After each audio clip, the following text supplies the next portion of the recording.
paja Tuesday 17 March 2026 ndi tsiku limene bungwe la Malawi Electoral Commission amachitisa ma by-elections after normal constituency komanso mawadzi kunali vacant pa zifukwa zosiyanasiyana. Nawo ena mwa ma constituency komanso mawadzi amene kunali by-elections amenewa ndi ngati Rumpi Central Constituency kumeneko amasankha phungu wa nyumba ya malamulo, paja kumeneko ndi kumene kunali Enoch Chihana ngati phungu wa nyumba ya malamulo after kusankhidwa kukhala second vice president ndekuti kunakhala vacant. Kuchoka panepo kunali Blantyre West Constituency kumenekonso phungu wa nyumba ya malamulo anamwalira after ma elections. Kuchoka panepo kunalinso kudeza Mtakataka kumene kumasankhidwa phungu, komanso kunali kunkhotakota Liwaladzi kumenekonso amasankha phungu. Kuma local council ndekuti kunali ku Luwinga Ward komweno ndi Mzuzu City North, Kalonga Songwe kumeneko ndekuti ndi ku North, pameneno madera ena apa Central Region ku mawadi ngati Dowangala, Chirobwe, Lilongwe, Msitu, Mchinji South, pameneno ku Southern Region kunali madera ngati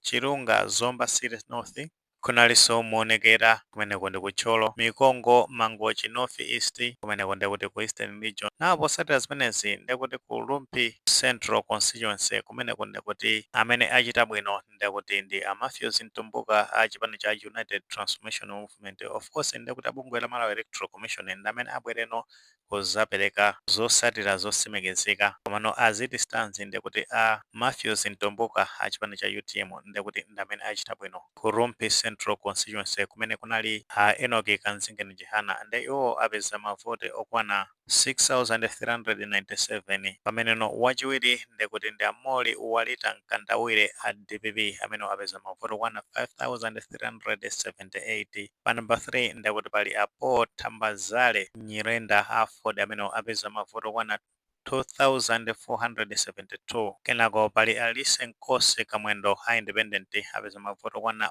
113. Pomalizira penipeni pa number 5 ndekuti pali Aaron Chidumba Nkandawire a chipani cha Malawi Congress Party apeza mavoti okwana 110. kumenekotu mavoti onse anapangidwa registered ndekuti ndi 25,880, pameneno amene anali valid after anthu atavota ndekuti anali 14,502, ameneno anali now void anali 51. Kuchoka pamenepo ndekuti kunkhotakota Liwaladzi Constituency kumeneko achita bwino ndekuti ndathokozere lunji a chipani cha Democratic Progressive Party iwo apeza mavoti okwana 4,742. Kenako kuli Aisha Silva iwo ndi Independent ndekuti apeza mavoti okwana 2,946. Kenako no pabwera Zireta Tankhulenji Banda Independent iwo ndekuti apeza mavoti okwana 2,134. Kenako pabwera Billy Alexandra Chazia iwo ndi Independent ndekuti apeza mavoti okwana 699. Kenako panabwera Overstone Kondowe IMCB iwo ndekuti anapeza mavoti okwana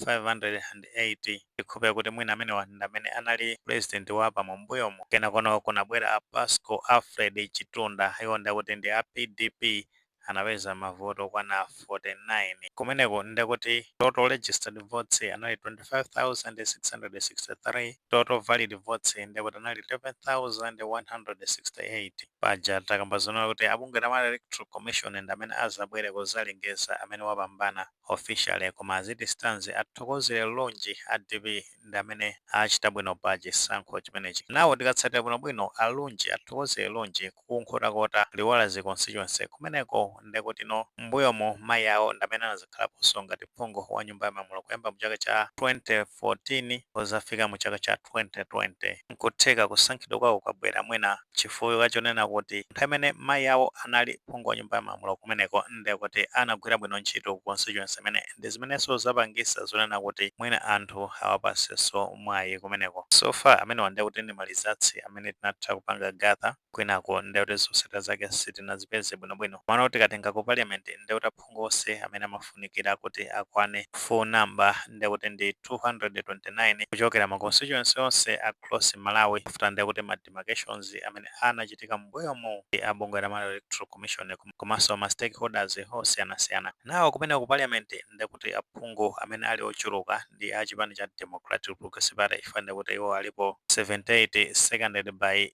independent alipo 73, kenako Malawi Congress Party ndekuti ndi aphungu 52, UTM ali ndi aphungu 8, UDF 4, Ford anali 3, komano chifukwa cha achihana ndekuti ndi 2, PP free enawo ndekuti anali vacant. Komano tikatsata bwinobwino constituency kumeneno ma elections yake ndekuti makamaka ma preparations anali otentha kwambiri ndekuti ndi ku Lompi Central Constituency kumeneno kumachokera a second vice president a Enoch Chihana. Paja tikasatira recently kumaoneka kuti kunali verbal targets komanso physical intimidations, nkhani yakulu inali political dominance ku chigawo chimenechi cha ku Northern Region makamaka a chipani cha Democratic Progressive Party komanso a Ford particularly kumeneko ku Lompi. Paja a chipani cha Democratic Progressive Party ma high ranking officials kumeneko anatengedwa ngati ma gracers after ma campaign amayendera kumeneko ku Lompi Central Constituency. Akuluakulu ake ndekuti ndi achina Christopher Nzumira Ngwira komanso a Japi Muhango. Paja ma verbal targets akuluakulu amenewa amaoneka kuti amapanga target a Enoch Chihana omwenso tikatengerana ndimene akuyendesera boma akuluakulu amenewa onse ndekuti no ali mu alliance komano zimaoneka kuti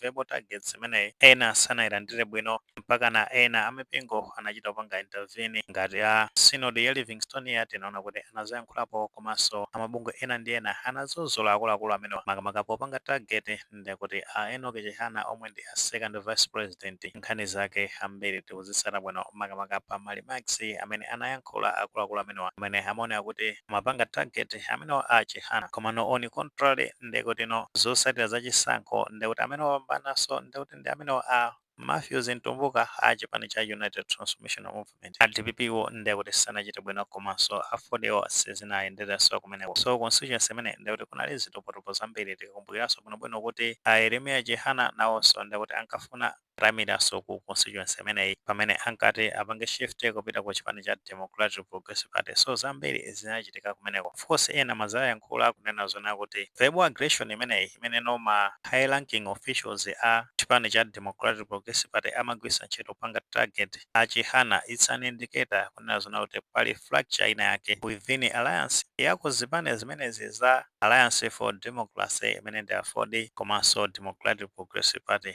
That tells kuti ngati saipanga address fracture imene zitha kuzafika ngati paja pamene unafika tonse alliance tikatsata bwinobwino kuti nthawi imene chayo ndekuti a chipani cha Malawi Congress Party makamaka akuluakulu kumeneko ma high ranking officials ankachitano kupanga ataki alete Salos Chilima nkhani yake ya alliance. So ngati saipanga fix challenge imeneyi zitha kupezeka zonena kuti zapangaso escalate kuzafika ngati pane pachapo. Let's hope kuti mwina ikhale nkhani yokhuzanano ndi ma by elections amene amachitika kumenekoko timadziwa kale kuti nthawi ya campaign kumakhala zochitika zosiyanasiyana. Ayi mmenemo ni mmene nkhani zake zikuyendera sitikudziwa kuti mwini maganizo pa nkhani zimenezi makamaka pamene tikuyankhula zonena kuti Lompi Central Constituency kumene kuma by elections amene apambana ndekuti ndi a Matthews Ntumbuka a chipani cha United Transformational Movement pamene kunkhotakota Luwalazi Constituency kumeneko ndekuti amene apambana ndathokozire Lunji a chipani cha Democratic Progressive Party. Zotsatira zimenezi ndi zosasimikizika asimikize ndekuti ndabungwe cha la Malawi Electoral Commission. Ngati maganizo amenewo alipo mutha kufotokoza comment section koma molemekezaso maganizo anzathu. Saiwale panga like video imene komanso panga subscribe channel cha Fox Malawi News 18 chikuti nkhani zambiri zikamachitika ndekuti zitha kufikirani mosavuta.